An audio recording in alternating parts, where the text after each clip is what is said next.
പറ്റി ഞാൻ പറഞ്ഞു.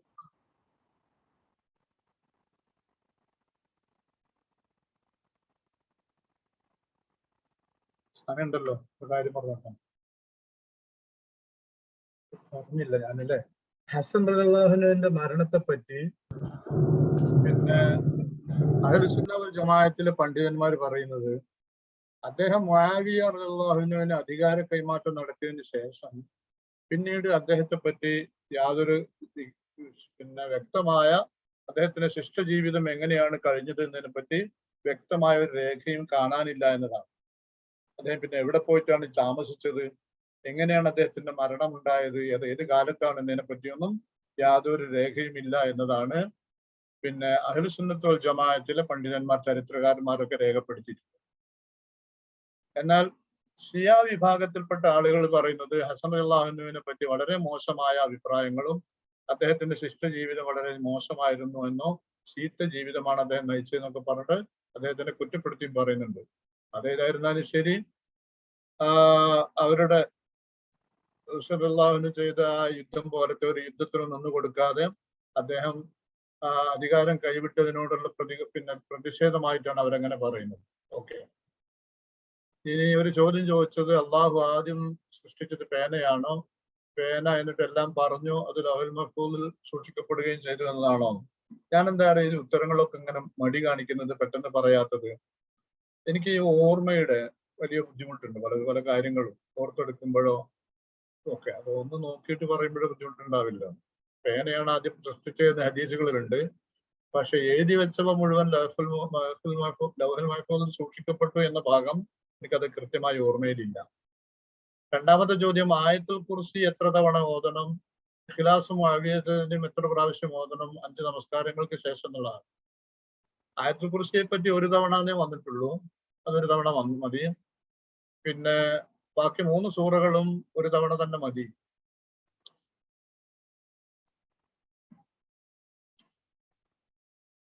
അവിടെ ഒരു ധാരണപ്പശക് വന്നു പോയിട്ടുണ്ട്.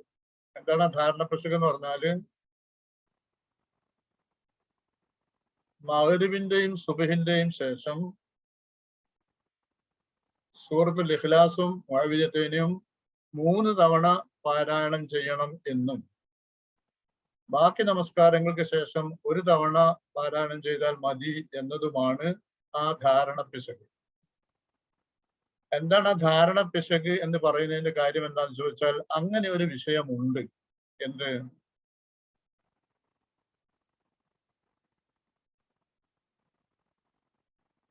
ഈ 3 സൂറകള് 3 തവണ പാരായണം ചെയ്യുക എന്നത്. പക്ഷെ അത് നമസ്കാരത്തിന്റെ ശേഷമല്ല, അത് പ്രഭാതത്തിലും പ്രദോഷത്തിലും രാവിലെയും വൈകുന്നേരവും നമസ്കാരത്തിന്റെ പിറകെയായിട്ടല്ലാതെ 3 തവണ ഈ സൂറകൾ ഓതുന്നത് സുന്നത്തായ കാര്യമാണ്. എന്നാൽ നമസ്കാരത്തിന് ശേഷം ഓതാൻ പറഞ്ഞെടുത്ത് എല്ലാ നമസ്കാരങ്ങൾക്ക് ശേഷവും ഇവയൊക്കെ ഓരോ തവണ ഓതുന്നതാണ് സുന്നത്തായി പിന്നെ പഠിപ്പിക്കപ്പെട്ടിട്ടുള്ളത്. ഓക്കെ, ബാക്കി ഞാൻ അടുത്ത ആഴ്ച പറഞ്ഞുതരാം. നമ്മൾ കഴിഞ്ഞ ആഴ്ചയിൽ 91-ാമത്തെ ആയത്ത് കൊണ്ട് തുടങ്ങിയതാണ്. അപ്പൊ അതിന്റെ ശേഷമുള്ള 2 ആയത്തുകൾ അതുമായി ബന്ധിച്ച് നിൽക്കുകയാണ്. അപ്പൊ 91-ാമത്തെ ആയത്ത് എന്തായിരുന്നു? അതില്ല.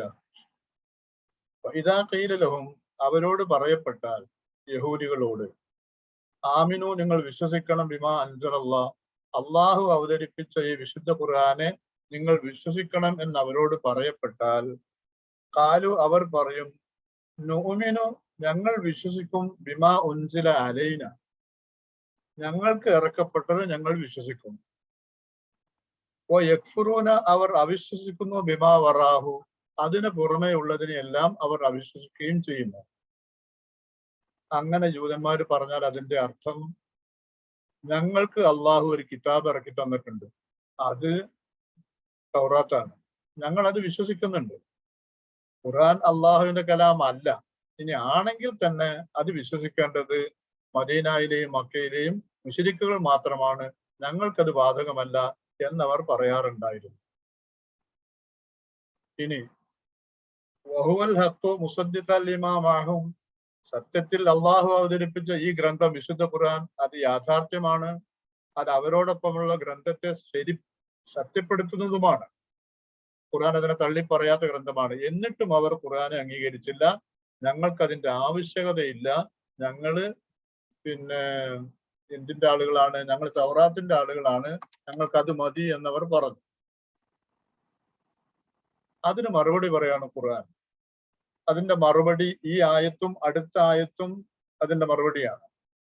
അപ്പോൾ നീ ചോദിക്കുക, ഫലിമ എന്തുകൊണ്ടാണ് തെപ്തുലൂന നിങ്ങൾ കൊന്നിരുന്നത് അംബിയ അള്ളാഹുവിന്റെ ദൂതന്മാരെ മിൻ ഖബലു മുമ്പ്, ഇങ്ങന്തു മോമിനീൻ നിങ്ങൾ വിശ്വാസികളാണെങ്കിൽ, നിങ്ങൾക്കിറക്കപ്പെട്ട വേദം വിശ്വസിക്കുന്നവരാണ് എന്ന് നിങ്ങൾ പെരുമ നടിക്കുന്നുവെങ്കിൽ, അഭിമാനിക്കുന്നുവെങ്കിൽ, അവകാശപ്പെടുന്നുവെങ്കിൽ, ആ വേദത്തിൽ എവിടെയാണ് നബിമാരെ കൊല്ലാൻ അനുവാദം നൽകിയത്?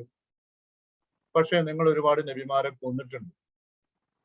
അപ്പൊ ഞങ്ങൾക്കിറക്കിയ വേദത്തെ വിശ്വസിക്കുന്നവരാണ് എന്ന് ജൂതന്മാർ പറഞ്ഞപ്പോ അതിന് നല്ല ഒരു മറുപടി കൊടുത്തു. നിങ്ങൾ അതും വിശ്വസിക്കാത്തവരായിരുന്നു, കാരണം ആ വേദത്തിൽ പ്രവാചകന്മാരെ കൊല്ലാൻ വേണ്ടി പറഞ്ഞിട്ടില്ലല്ലോ. രണ്ടാമത്, വലഖദ് ജാഅക്കും മൂസ നബി അലൈഹി സ്വലാം നിങ്ങൾക്ക് വന്നിരുന്നുവല്ലോ ബിൽ ബയ്യിനാത്തി വ്യക്തമായ തെളിവുകളുമായി. സുമ്മ പിന്നെ ഇത്തഖതുൽ ലിജ്ല പിന്നെ നിങ്ങൾ കാളക്കുട്ടിയെ സ്വീകരിച്ചു.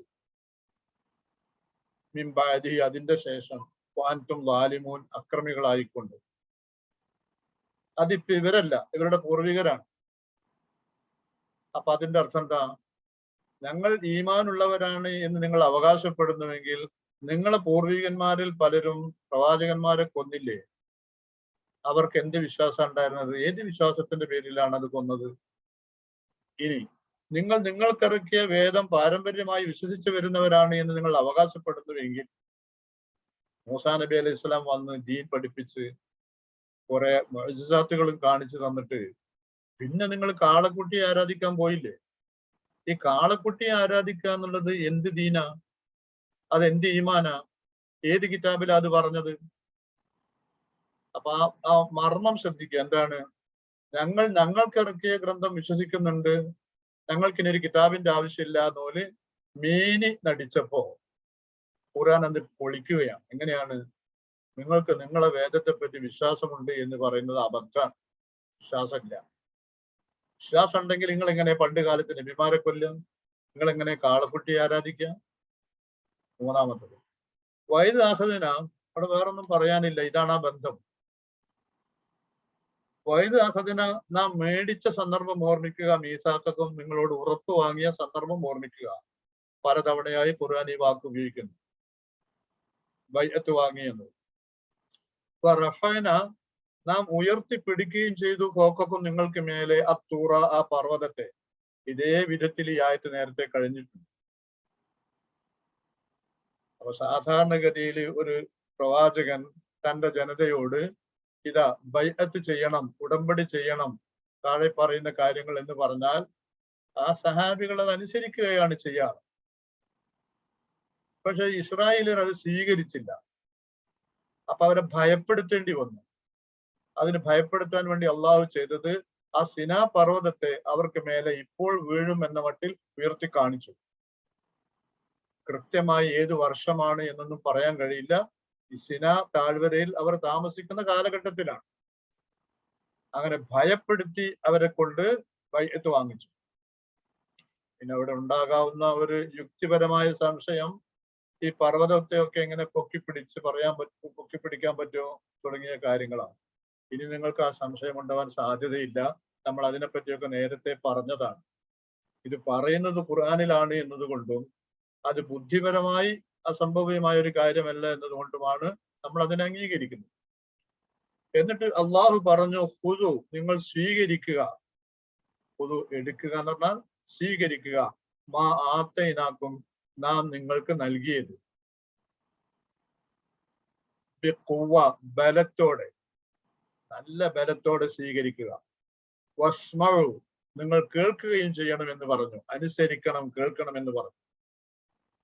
മൂസാ നബി അലൈഹി ഇസ്ലാമിന്റെ കാലഘട്ടത്തിൽ ഇസ്രായേലിയരോട് പലതവണയായി അള്ളാഹു ബൈഅത്ത് വാങ്ങിയിരുന്നു. ബൈഅത്ത് എന്നുള്ളത് പറഞ്ഞിട്ടുണ്ട് ഉടമ്പടി എന്നാണ്. വീണ്ടും പുതുക്കുക. വിശ്വാസികളാണെങ്കിലും ഇന്ന കാര്യങ്ങൾ ചെയ്യാമെന്ന് വീണ്ടും വീണ്ടും പ്രവാചകന്റെ മുമ്പിൽ വന്ന് ശപഥം ചെയ്യുക, പ്രതിജ്ഞ ചെയ്യുക. ആ ഒരു പ്രതിജ്ഞയുടെ സാഹചര്യമാണ് ഈ സൂചിപ്പിക്കുന്നത്. സ്വാഭാവികമായി അവർ പ്രതിജ്ഞക്ക് തയ്യാറാവാതിരുന്നപ്പോ ഭയപ്പെടുത്തി പർവ്വതത്തെ ചൂണ്ടിക്കാണിച്ചു. എന്നിട്ട് അവരോട് പ്രതിജ്ഞ എടുക്കാൻ വേണ്ടി പറഞ്ഞു. എന്നിട്ട് അവരോട് പറഞ്ഞു, ഈ പ്രതിജ്ഞയിൽ പറയുന്ന വിഷയങ്ങൾ എന്താണോ അതൊക്കെ നിങ്ങൾ സ്വീകരിക്കണം. വസ്മഉ, നിങ്ങൾ കേൾക്കണം അഥവാ കേട്ടനുസരിക്കണം എന്ന് പറഞ്ഞു. കാലു, അവര് പറഞ്ഞു, സെമീന, ഞങ്ങൾ കേട്ടിരിക്കുന്നു, വാസൈന, ഞങ്ങളുടെ അനുസരണക്കേട് കാണിക്കുന്നു എന്നും പറഞ്ഞു. സെമീന കേട്ടു, അത്തഴന എന്നാ പറയേണ്ടത്, ഞങ്ങൾ അനുസരിച്ചു. പക്ഷെ അവര് പറഞ്ഞത് സെമീന, ഞങ്ങളെല്ലാം കേട്ടു, വാസൈന, ഞങ്ങൾ അനുസരണക്കേട് കാണിക്കുന്നു എന്ന് പറഞ്ഞു.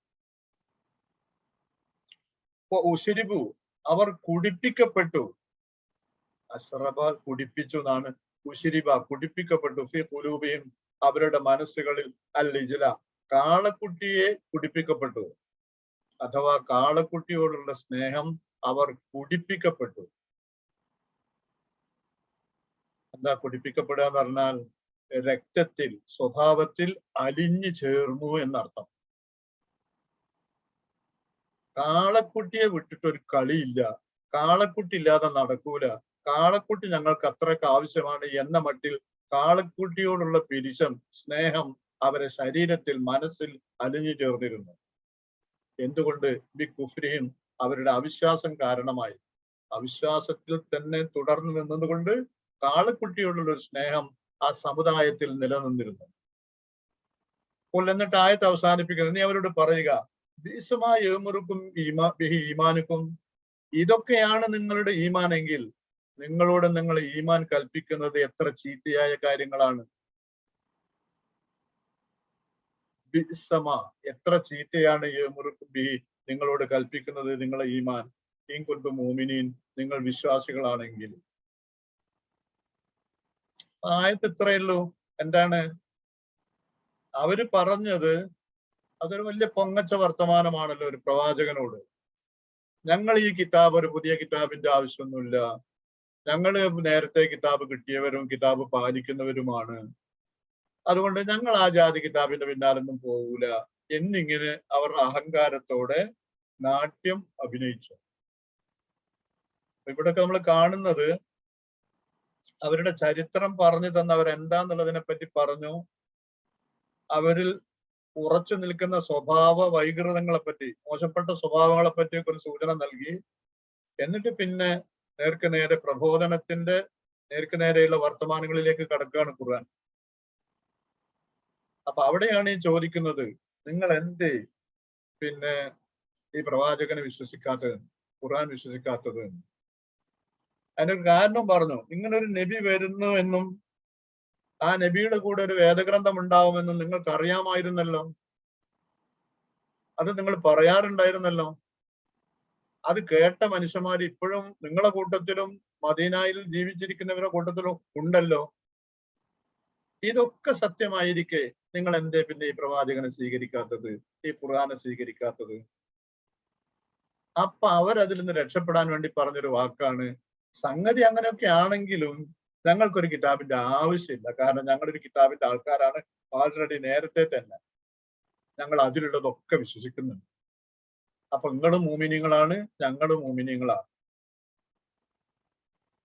മനസ്സിലായോ പറയുന്നതിന്റെ അർത്ഥം? ഞങ്ങളെ ദീനും ശരിയാണ്, ഞങ്ങളെ നടപടിക്രമവും ശരിയാണ്. നിങ്ങൾ ഈ പുതിയ നബിയെയോ ആ നബിയുടെ കിതാബിനെയോ വിശ്വസിക്കുകയാണെങ്കിൽ നിങ്ങൾ അതേക്കോ, അപ്പൊ അതും ശരിയാണ്. നമ്മൾ രണ്ടു കൂട്ടത്തില് സഹാബികൾ ഒരു മേലെ തട്ടിലും ഞങ്ങളൊരു താഴെ തട്ടിൽ നിന്ന് കണക്കാക്കണ്ട. ഞങ്ങൾ നിങ്ങൾക്ക് ഒപ്പമാണ്, ഞങ്ങൾക്ക് നല്ല ഈമാനുണ്ട്.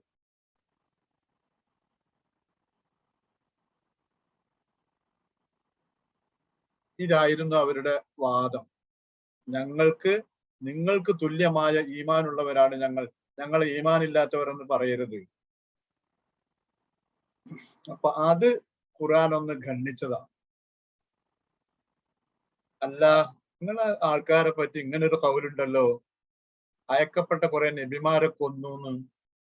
അതേത് ഈമാന്റെ ബലത്തിലാണ് നിങ്ങൾ കൊന്നത്? നിങ്ങളെ കിതാബിലെ ഏത് ആയത്തിന്റെ അടിസ്ഥാനത്തിലാണ് നിങ്ങൾ കൊന്നത്?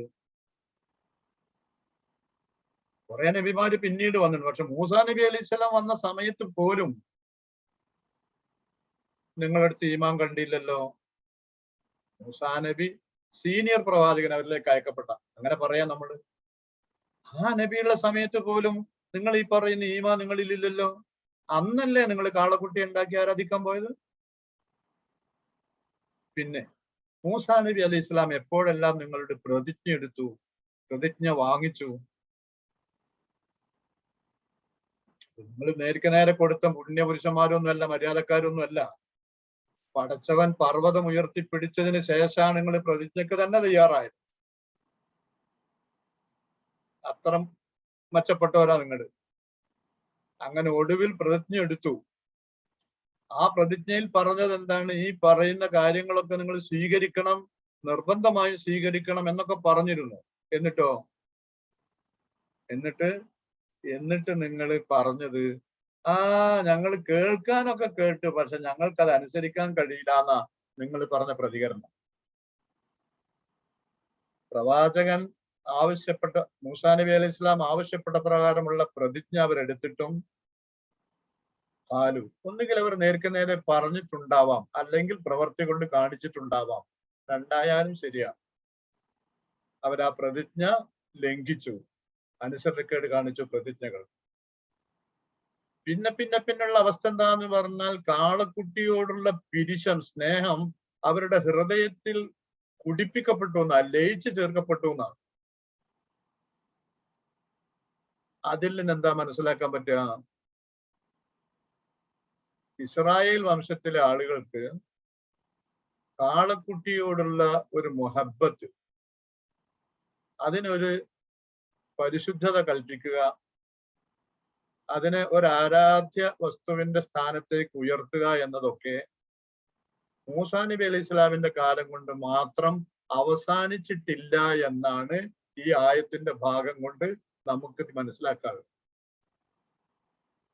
കാളക്കുട്ടിയോടുള്ള സ്നേഹം നിങ്ങൾ കുടിപ്പിക്കപ്പെട്ടു, അഥവാ നിങ്ങളെ രക്തത്തിലും ബോധത്തിലും അലിഞ്ഞു ചേർന്നു എന്ന് പറഞ്ഞാൽ അതിന്റെ അർത്ഥം അന്ന് നിങ്ങൾ മൂസാ നബി അലൈഹി സ്വലാമിന്റെ കാലത്ത് അത് ചെയ്തു വെച്ചു, അതങ്ങനെ പരിഹരിക്കപ്പെട്ടു. ആ കാളക്കുട്ടിയൊക്കെ ചുട്ടുകരിച്ച് ചാരം പിന്നെ കടലിൽ എറിഞ്ഞു. അത് ചെയ്തവന് സാമിരിയെ ശപിക്കുകയും ഒക്കെ ചെയ്തു. പക്ഷെ പിന്നെയും നിങ്ങൾ അത് ആവർത്തിച്ചിട്ടുണ്ട്. കാരണം കാളക്കുട്ടിയെ കണ്ടാൽ നിങ്ങൾക്കൊരു ഇളക്കാണ് പണ്ട് കാലം മുതൽക്ക് തന്നെ. എന്നിട്ട് ഈ രണ്ടായത്തുകൾ ഈ 3 ഭാഗത്ത് പറഞ്ഞ വിഷയങ്ങളുടെ അവസാനമാണ്. ഇതൊക്കെയാണ് നിങ്ങളുടെ ഈമാൻ എങ്കിൽ, നിങ്ങൾ പെരുമ പറയുന്ന, അഭിമാനം നടിക്കുന്ന നിങ്ങളുടെ ഈമാൻ, നിങ്ങൾക്കുണ്ടെന്ന് പറയുന്ന ഈമാൻ പ്രവാചകന്മാരെ കൊല്ലാൻ പ്രേരിപ്പിക്കുന്നതാണെങ്കിൽ, കാളക്കുട്ടിയെ ആരാധിക്കാൻ പ്രേരിപ്പിക്കുന്നതാണെങ്കിൽ, ബൈഅത്തുകൾ ധിക്കരിക്കാൻ പ്രേരിപ്പിക്കുന്നതാണെങ്കിൽ, ആ ഈമാൻ വല്ലാത്തൊരു ഈമാനാണല്ലോ മക്കളെ. ബിഇസമാ ഈമാനിക്കും, നിങ്ങളെ ഈമാൻ യമുറുക്കും ബിഹി ഈമാനിക്കും, നിങ്ങളെ ഈമാൻ നിങ്ങളോട് കൽപ്പിക്കുന്നത് എത്ര ചീത്തയായ കാര്യങ്ങൾ. അപ്പൊ അതിന്റെ അർത്ഥം എന്താ? നിങ്ങൾ ഈമാനുള്ളവരാണ് എന്ന് പറയുന്ന ശുദ്ധ സംബന്ധ വിഡിത്ത. നിങ്ങൾക്കൊരു കാലത്ത് ഈമാൻ ഉണ്ടായിട്ടില്ല, ഇപ്പോഴും ഇല്ല. ഇൻകുന്തും മുഅ്മിനീൻ, നിങ്ങൾ വിശ്വാസികളാണ് എന്ന് പറയുന്നുവെങ്കിൽ നിങ്ങളുടെ ഈമാൻ എത്ര ചീത്തയാണ്, മോശമാണ്. വ്യക്തമാണല്ലോ അല്ലെ? അപ്പോ ഇസ്രായേലിയര് ഞങ്ങൾ വിശുദ്ധ ഖുർആൻ അംഗീകരിക്കേണ്ടവരല്ല, എന്നാൽ ഞങ്ങൾ വിശ്വാസികളാണ് താനും, ഞങ്ങൾക്ക് ഇറക്കപ്പെട്ട വേദം വിശ്വസിച്ച് ജീവിക്കുന്ന മുഅ്മിനുകൾ തന്നെയാണ് ഞങ്ങള് എന്നും അഭിമാനം പറഞ്ഞപ്പോ ഖുർആൻ അതിനെ ഖണ്ഡിച്ചു. എന്തൊക്കെയാ ഖണ്ഡിച്ചത്? നിങ്ങൾക്ക് ഈമാൻ ഇല്ല എന്ന് ബോധ്യപ്പെടുത്തി. ഉണ്ടായിരുന്നില്ല, ഇപ്പോഴും ഇല്ല. എങ്ങനെ? ഈമാനുള്ളവർ പ്രവാചകന്മാരെ കൊല്ലില്ലല്ലോ. നിങ്ങളെ പ്രധാന പ്രവാചകൻ ജീവിച്ചിരുന്ന കാലത്ത് പോലും നിങ്ങൾക്ക് ഈമാൻ ഇല്ലല്ലോ. അന്നല്ലേ നിങ്ങൾ കാളക്കുട്ടിയുടെ പിന്നാലെ പോയത്? പിന്നെ ഒരു ബൈഅത്ത് വാങ്ങിക്കാൻ വേണ്ടി പ്രവാചകൻ ആവശ്യപ്പെട്ടിട്ട് ഒടുവിൽ പർവ്വതത്തെ പൊക്കി പിടിക്കേണ്ടി വന്നില്ലേ നിങ്ങൾ ആ ബൈഅത്ത് ചെയ്യാൻ? എന്നിട്ട് ആ ബൈഅത്തിൽ പറഞ്ഞതൊക്കെ നിങ്ങൾ സ്വീകരിച്ചുവോ? കഴിഞ്ഞ കാലങ്ങളിലൊക്കെ കാളക്കുട്ടിയെ കാണുമ്പോൾ നിങ്ങൾക്ക് ഒരു ഇളക്കമല്ലേ? എങ്ങനെ ഈ കാളക്കുട്ടിനോട് ഇത്ര മുഹബത്ത് ഉണ്ടായത് നിങ്ങൾ ഈമാനുള്ളവരാണെങ്കിൽ? ഇതൊക്കെയാണ് നിങ്ങളെ ഈമാനെങ്കിൽ ആ ഈമാൻ വളരെ മോശപ്പെട്ട ഈമാനാ. അതിന് ഈമാൻ എന്ന് പറയാൻ പറ്റില്ലടോ. ഇതാണ് ഈ ആയത്തിൽ നിന്ന് കിട്ടുന്ന ചിന്ത എന്താണ്? ബോധം എന്താണ് നമുക്ക് കിട്ടുന്ന ഒരു പാഠം എന്താന്ന് പറഞ്ഞാല്, പിന്നെ അത് ഖുർആനിലെ പല ആയത്തുകളിലും ഉള്ളൊരു ബോധമാണ്. എന്താണ്? നേരത്തെയും പറഞ്ഞിട്ടുണ്ട് ഞാനത്. ഈ ആളുകൾ ഇങ്ങനെ ഇല്ലാത്ത അവകാശവാദങ്ങൾ ഇങ്ങനെ പറഞ്ഞുകൊണ്ടിരിക്കും. അങ്ങനെ കേട്ട് മിണ്ടാണ്ടിരിക്കുകയില്ല. ആ അവകാശവാദങ്ങളെ നമ്മൾ എന്ത് ചെയ്യണം? പിന്നെ ഗണ്ണിക്കണം എന്നതാണ്. ഒരു മീറ്റിംഗ്, ആ മീറ്റിംഗിൽ വ്യത്യസ്ത മതക്കാരായ ആളുകളൊക്കെ പ്രസംഗിക്കുന്നുണ്ട്. അപ്പൊ നമ്മുടെ ഒരു മുസ്ലിമായ ഒരു പ്രതിനിധി പറയുന്നു, സർവ മതങ്ങളും സത്യമാണ്, എല്ലാ മതങ്ങളും ദൈവത്തിലേക്ക് വഴി കാണിക്കുന്നു.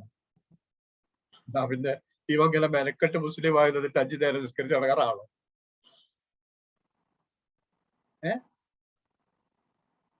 ആരെ സൂചിപ്പിക്കാനാണ്? ഞാൻ ആരെയും ഉദ്ദേശിച്ച് പറയുന്നതല്ല. ഇത് ധാരാളം കേൾക്കാറുണ്ട്, പ്രത്യേകിച്ച് സാംസ്കാരിക നായകന്മാരെന്നൊക്കെ പറഞ്ഞ ആൾക്കാരെ കൊണ്ടുവന്നു.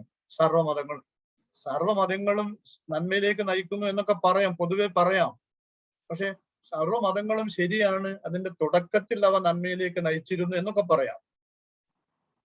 പക്ഷെ സർവ്വമതങ്ങളും ശരിയാണ്, അവയൊക്കെ പിന്നെ നല്ലതാണ് പഠിപ്പിക്കുന്നത് എന്നൊക്കെ പറയാൻ എന്തിനാണ് ഈ എല്ലാറ്റിനെയും കൂടി കൂട്ടിപ്പിടിക്കുന്ന കാര്യം? എന്റെ ആവശ്യമില്ല.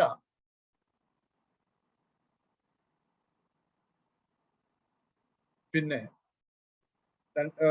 കിട്ടുന്ന ഒരു അപ്പോ സംഭവം എന്താന്ന് പറഞ്ഞാൽ, ഇപ്പൊ കേരളത്തിലെ ഞാൻ സംഭവം പറയട്ടെ. കേരളത്തിലെ സംഭവം ഞാൻ ഇനി എപ്പോഴാ പറയാ മരിച്ചു ചോദിച്ചു. കേരളത്തിലെ ചില രാഷ്ട്രീയ പ്രസ്ഥാനങ്ങളൊക്കെ കേരളത്തിലുണ്ടായ സർവമാന പരിവർത്തനങ്ങളുടെയും കാരണക്കാർ ഞങ്ങളാന്ന് പറയാറുണ്ട്. എട്ടുകാലി മമ്മൂഞ്ഞിനെ പോലെ. മാറുമറക്കൽ സമരം ഞങ്ങളാണ്, ക്ഷേത്രപ്രവേശനം ഞങ്ങളാണ്, പിന്നെ മലപ്പുറം ജില്ല ഉണ്ടാക്കി തന്നത് ഞങ്ങളാണ്, ഭൂപരിഷ്കരണം ഞങ്ങളാണ്, ഈ ദുനിയാവിലുള്ള ഒരു ഹൈറും ബാക്കിയില്ല, അതൊക്കെ ഞങ്ങളാന്ന് പറയുന്നത്. എന്താ ഉസ്താദ് നിങ്ങൾ ക്ലാസ്സിൽ ഇങ്ങനെയൊക്കെ പറഞ്ഞു? കേട്ട് മടുത്തിട്ട്.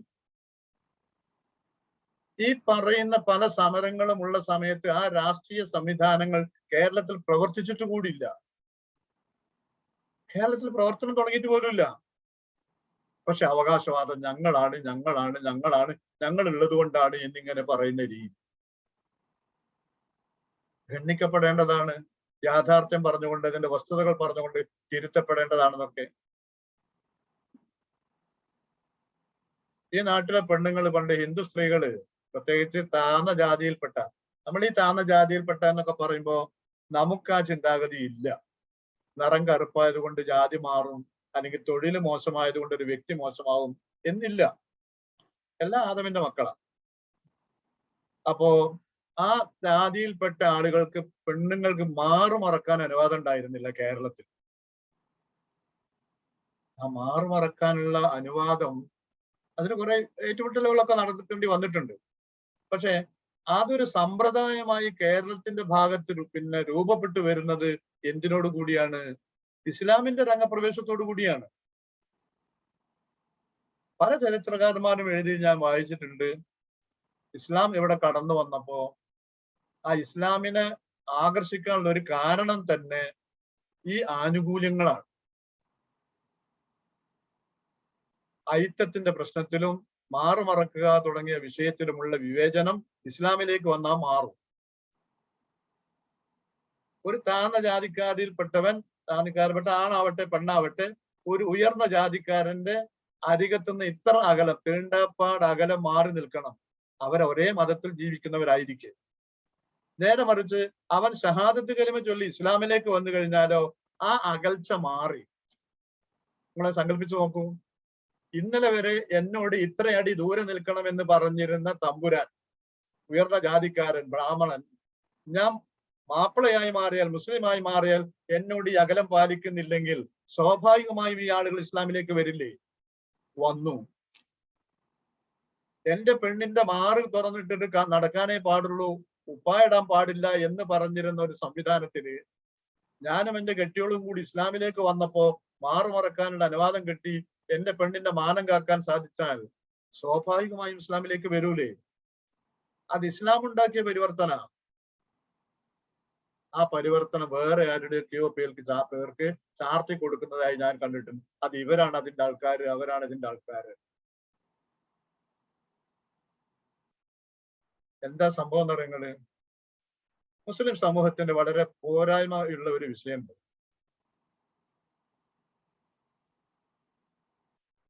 എന്താ ഞാനങ്ങനെ പറഞ്ഞിട്ട്? ഇപ്പൊ കോളേജ് തലത്തിൽ ഒരു ഉദാഹരണം പറയാം. കോളേജ് തലത്തിൽ ഒക്കെ, യൂണിവേഴ്സിറ്റി തലത്തിലൊക്കെ കേരളത്തിലെ ഇസ്ലാഹി നവോത്ഥാന പ്രവർത്തനങ്ങളെ പറ്റി, അതൊരു സമൂഹത്തിന്റെ പരിവർത്തനത്തിന്റെ കഥയാണല്ലോ, ത്യാഗത്തിന്റെ ചരിത്രമാണല്ലോ.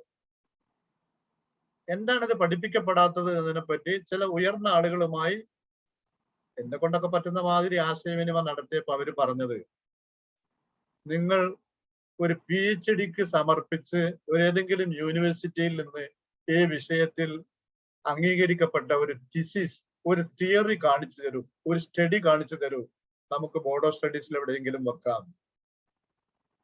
എന്ത് 1920കളുടെ ആരംഭം മുതൽക്ക് 1970കളോ 90ഓ അല്ലെങ്കിൽ 2000 വരെയൊക്കെയുള്ള കാലഘട്ടങ്ങളിൽ കേരളത്തിലെ മുസ്ലിങ്ങളുടെ അധസ്ഥിതി മാറ്റാൻ, അതോടൊപ്പം മറ്റു സമുദായങ്ങളുടെയും അധസ്ഥിതി മാറ്റാനും അന്ധവിശ്വാസ അനാചാരങ്ങൾ മാറ്റാനും വേണ്ടി, പിന്നെ പരിവർത്തനത്തിന് വേണ്ടി പ്രവർത്തിച്ച, നവോത്ഥാനത്തിന് വേണ്ടി പ്രവർത്തിച്ച ഒരു സംവിധാനം എന്ന നിലക്ക് ഇസ്ലാമിക് പ്രസ്ഥാനത്ത് അക്കാഡമിക് സൈഡിൽ പഠിപ്പിക്കപ്പെടണമെങ്കിൽ എന്ത് വേണം? ആ വിഷയത്തെ പറ്റി ഗവേഷണം നടത്തി, റിസർച്ച് നടത്തി, ഒരു തിയറി, ഒരു സ്റ്റഡി ഏതെങ്കിലും യൂണിവേഴ്സിറ്റിയിൽ പാസ്സാക്കപ്പെട്ടിട്ട്, ഇന്ത്യയിൽ ഏതെങ്കിലും യൂണിവേഴ്സിറ്റിയിൽ പാസ്സാക്കപ്പെട്ടിട്ടുണ്ടെങ്കിൽ ആ പുസ്തകം പിന്നെ അക്കാഡമിക് സൈഡിൽ പഠിപ്പിക്കപ്പെടാൻ വരാം. അല്ലെങ്കിൽ ആ പുസ്തകത്തെ അധികരിച്ചുകൊണ്ട് ചെറിയ പാഠപുസ്തകങ്ങൾ ഉണ്ടാക്കപ്പെടാം. പക്ഷെ എന്താ സംഭവം? കേരളത്തിൽ ആരാ അങ്ങനത്തെ ഒരു സ്റ്റഡി നടത്തിയത്? അങ്ങനെ ഒരു പുസ്തകം ഉണ്ടോ? ഇപ്പോഴെവിടെയെങ്കിലും നടക്കുന്നുണ്ടോ ഒരു റിസർച്ച്? അപ്പൊ നിങ്ങൾ ചോദിക്കും, എന്നോടൊക്കെ പറഞ്ഞു, ഞാൻ ആളാവാൻ പറയല്ല. കുറെ ഏറെ മാറിയിട്ടുണ്ട് നമ്മുടെ സമൂഹം, പഴയതിനേക്കാളേറെ. മാറാൻ ബാക്കിയുള്ള ചില കാര്യങ്ങളാണ്. എന്താണ് ഇതിന്റെ പരിഹാരം എന്ന് എന്റെ ചെറിയ തല, ആ തലയിൽ പറയട്ടെ. സമർത്ഥരായ, എഴുതാനും വായിക്കാനും വിവിധ ഭാഷകളും അറിയുന്ന ഒരു ടീമിനെ, അത് 100ഓ 500ഓ ഒക്കെ ആളുകൾ വരുന്ന ടീമിനെ, അവര് വീട്ടിൽ ഇങ്ങോട്ടൊന്നും ഒരു പ്രത്യേക സ്ഥലത്തേക്ക് വരില്ല, നിൽക്കുന്നിടത്ത് ഇരിക്കുക, ചരിത്ര പുസ്തകങ്ങളും ചരിത്ര ഗ്രന്ഥങ്ങളും എഴുതപ്പെട്ടവയും പരിശോധിക്കുക, അവയിലെ വെളിച്ചത്തിൽ ഇസ്ലാഹി പ്രസ്ഥാനം ഉണ്ടാക്കിയ പരിവർത്തനങ്ങളെ പറ്റിയുള്ള എസ്സേകൾ, സ്റ്റഡികൾ തയ്യാറാക്കി എടുക്കുക. എന്നിട്ട് അവ ഏതെങ്കിലും ഒരു വ്യക്തിയുടെയോ അല്ലെങ്കിൽ ഒരു സംഘടനയുടെയോ പേരിൽ പ്രസിദ്ധീകരിക്കപ്പെടുക. ഭയങ്കര പണച്ചെലവുണ്ട് ഈ കാര്യത്തിൽ, ഭയങ്കര പണച്ചെലവ്. ഇതിനൊരുങ്ങുന്നവനും വീട്ടിലെ കുട്ടികൾക്ക് അരി വാങ്ങണ്ടേ, കുട്ടികളെ പഠിപ്പിക്കണ്ടേ? അപ്പൊ നമ്മുടെ സമൂഹത്തിലെ ചില പണ്ഡിതന്മാരുണ്ട് ഇപ്പോ, അവർ സർക്കാർ ജോലിക്ക് പോലും പോകുന്നില്ല. നിങ്ങൾ അറിയോ? അവർ എഴുതുകയാണ്, വായിക്കുകയാണ്, ക്ലാസ് എടുക്കുകയാണ്. എനിക്ക് അവരോട് അസൂയ തോന്നാറുണ്ട്, എനിക്കതിന് സാധിച്ചില്ലല്ലോ എന്നുള്ളത്. പക്ഷെ അവർക്ക് ജീവിക്കണമെങ്കിൽ സമൂഹം, നമ്മളെ ഉമ്മത്ത് അവരെ ആരെങ്കിലും സ്പോൺസർ ചെയ്യുക. ആരെയൊക്കെ ഉദ്ദേശിക്കുന്നതെന്ന് നിങ്ങൾക്ക് ഒരു ഐഡിയ കിട്ടുന്നുണ്ടാവും. ആരും സ്പോൺസർ ചെയ്യുന്നില്ല. പരമാവധി ഒരു കുത്തുബക്ക് വിളിച്ചാൽ എന്തെങ്കിലും കൊടുത്തേക്കാം, അത്രേ ഉള്ളൂ. അതുകൊണ്ട് ഒരു കുടുംബം തീറ്റിപ്പോറ്റാൻ പറ്റുമോ? സ്വാഭാവികമായി നമ്മുടെ ഭാഗത്ത് വന്ന ഈ വീഴ്ചയിൽ ഇതിവിടെ പോരായ്മയായി കിടക്കുകയാണ്. ഇതാണ് സംഭവിച്ചത്. അപ്പൊ അതുകൊണ്ട് ഞാനിപ്പോ എന്തിനാണ് പറഞ്ഞു വെച്ചത്? ഈ പ്രവാചകന്മാർ പഠിപ്പിച്ചു വെച്ച ഈ വിഷയങ്ങളെ പറ്റി, പിന്നെ എന്തൊക്കെ ഞാൻ പറഞ്ഞു വന്നത്, ഈ യാഥാർത്ഥ്യങ്ങൾ എന്താണ്, ഈ സമൂഹത്തിൽ നിൽക്കുന്ന യാഥാർത്ഥ്യങ്ങൾ എന്നതിനെ പറ്റിയുള്ള ബോധവും ചരിത്രവും പിൻതലമുറക്ക് കിട്ടേണ്ടതുണ്ടെങ്കിൽ നമ്മൾ ഇങ്ങനെയുള്ള വശങ്ങൾ കൂടി പരിഹരിക്കേണ്ടതുണ്ട് എന്ന് സാന്ദർഭികമായി പറഞ്ഞു വെച്ചതാണ്. അപ്പൊ ഈ ആയത്തിന്റെ ചിന്തകളിലേക്കാണ് വന്നത്. ചില സമയത്ത് തലേന്ന് പൂർവ്വ വിട്ടുപോകുന്നുണ്ട്. ഓക്കെ, ഒന്നാമത്തെ ഒരു കാര്യം ഇതാണ് പറഞ്ഞു വെച്ചത്. പിന്നെ എന്താ ഈ ആയത്തിൽ നിന്ന് നേർക്ക് നേരെ കിട്ടുന്ന ചിന്ത? ഒന്ന് ഞാൻ പറഞ്ഞത് അവകാശവാദങ്ങളെ, അതാണ് ഈ അവകാശവാദങ്ങളെ ഗണ്ണിച്ചു കൊടുക്കണം. അർഹതയില്ലാത്ത അവകാശവാദങ്ങൾ ആര് പറഞ്ഞാലും അതിനെ ഗണ്ണിച്ചു കൊടുക്കേണ്ടതാണ്. ഞാൻ ആരെയും വിമർശിക്കരുത്, തെറ്റിദ്ധരിക്കരുത്. നമ്മുടെ ഒരു പ്രസിദ്ധമായ ഒരു സംസ്ഥാന സമ്മേളനത്തിൽ സാമൂഹ്യ സേവന പ്രവർത്തനങ്ങളെ പറ്റി ഒരാൾ പ്രബന്ധം അവതരിപ്പിച്ചു. ഇസ്ലാമിലെ മുസ്ലിങ്ങൾക്ക് സാമൂഹ്യ സേവന പ്രവർത്തനം നടത്താൻ വേണ്ടിയുള്ള പറ്റി അദ്ദേഹം പറഞ്ഞത് ഹെലൻ കെല്ലർ തുടങ്ങിയുള്ള യൂറോപ്യൻ രാജ്യങ്ങളിൽ ജീവിച്ച സാധാരണ സോഷ്യൽ സ്റ്റഡീസിന്റെ പുസ്തകങ്ങളിലൊക്കെ പഠിപ്പിക്കപ്പെടാറുള്ള കുറെ സാമൂഹ്യ ക്ഷേമ പ്രവർത്തകന്മാരെ പറ്റിയാണ്, പ്രവർത്തനത്തെ പറ്റിയാണ്. മുജാഹിദുകൾ സമ്മേളിക്കുന്ന, മുസ്ലിങ്ങൾ സമ്മേളിക്കുന്ന ഒരു സംസ്ഥാന സമ്മേളനത്തിന്റെ മുമ്പിൽ മുസ്ലിങ്ങൾക്ക് ഉത്തേജനം നൽകാനും ചരിത്രപരമായ ബോധം നൽകാനും വേണ്ടി ഉദ്ധരിക്കാൻ ഒരുപാട് ആണും പെണ്ണുമായി മനുഷ്യാവകാശ പ്രവർത്തനങ്ങൾക്ക് വേണ്ടിയോ മനുഷ്യോപകാര പ്രവർത്തനങ്ങൾക്ക് വേണ്ടിയോ പ്രവർത്തിക്കുന്നവരുണ്ട്, പ്രവർത്തിച്ചവരുണ്ട്. പക്ഷെ നേരെ കണ്ട് പോയാൽ അങ്ങനെ ഒരു പുസ്തകം നേരെ ലൈബ്രറിയിൽ നിന്ന് കിട്ടൂല. അറബിയിലുണ്ട് ധാരാളം, ഇംഗ്ലീഷിലുണ്ട് ധാരാളം. ഈ പ്രാസംഗികൻ ആ പ്രാസംഗികൻ ഇവിടെ നിന്ന് തമ്പയ്യല്ല ഞാൻ. ആ പ്രാസംഗികൻ യഥാർത്ഥത്തിൽ ചെയ്യേണ്ടത് ഈ തരം മാനുഷിക പ്രവർത്തനങ്ങൾക്ക് നിങ്ങൾ ഇന്ന സഹാബിയെ നിങ്ങൾക്ക് മാതൃകയാക്കാം, ഇന്ന സഹാബിയത്തിന് മാതൃകയാക്കാം, ഇന്ന മഹാനെ മാതൃകയാക്കാം, ഇന്ന മഹദിയെ മാതൃകയാക്കാം. ഇത് വർഗീയതയല്ല. അതാണല്ലോ നൽകേണ്ട പാഠം. ഇത്തരം സന്ദർഭങ്ങളിൽ ഒന്നും നൽകപ്പെട്ടില്ല. എന്തിനാ? പെരുന്നാൾ ഖുതുബയിലാന്ന് തോന്നുന്നു ഞാൻ CH മുഹമ്മദ് കോയ സാഹിബിനെ ഒന്ന് അനുസ്മരിച്ചു.